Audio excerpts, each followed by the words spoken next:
کبھی کسی بندے کو اتنا تنگ نہ کرنا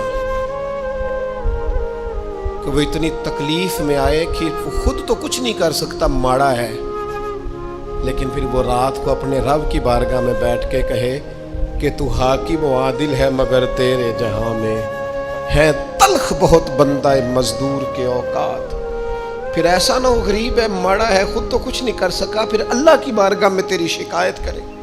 ایسا نہ کرنا۔ میرے نبی پاک علیہ السلام کے درویش صحابی تھے حضرت سعید بن زید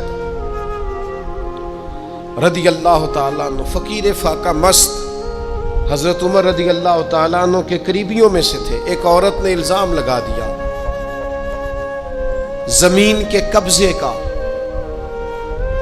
میں کیسے آپ سے کہوں کہ جب لوگ کسی ایسے شخص پر جس نے زندگی ساری دیانتداری سے گزاری ہو، لوگ الزام لگاتے ہیں نا، تو یہ بھی نہیں سوچتے ہم بات کس کے بارے میں کر رہے ہیں، کھلی ہوئی زبان ہوتی ہے، جو مرضی کہہ دیتے ہیں۔ حضرت سعید بن زید پر الزام لگا دیا، اتنا بڑا آدمی، محبوب کا صحابی، اور عورت نے الزام لگا دیا۔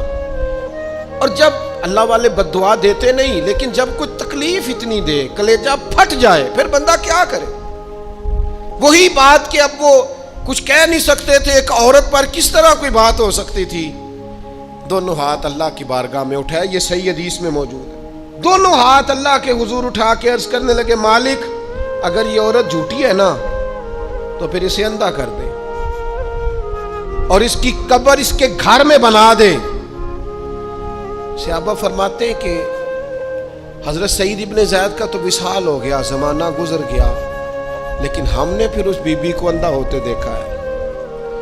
پھر اس کے گھر میں کنواں تھا اور ہم نے اسے اپنے ہی گھر کے کنویں میں گر کے مرتے ہوئے بھی دیکھا ہے۔ اس لیے کہ جب آپ کسی کو تکلیف دیتے ہیں، جب آپ ستاتے ہیں، جب آپ وہ بات کرتے ہیں جو اس بندے میں موجود نہیں ہے، جب آپ جھوٹ بولتے ہیں اپنے نفس کی تسکین کے لیے، جب آپ زیادتی کرتے ہیں صرف اپنی انا کے لیے، تو پھر بعضوں کا دعائے ضرر نکلتی ہے منہ سے۔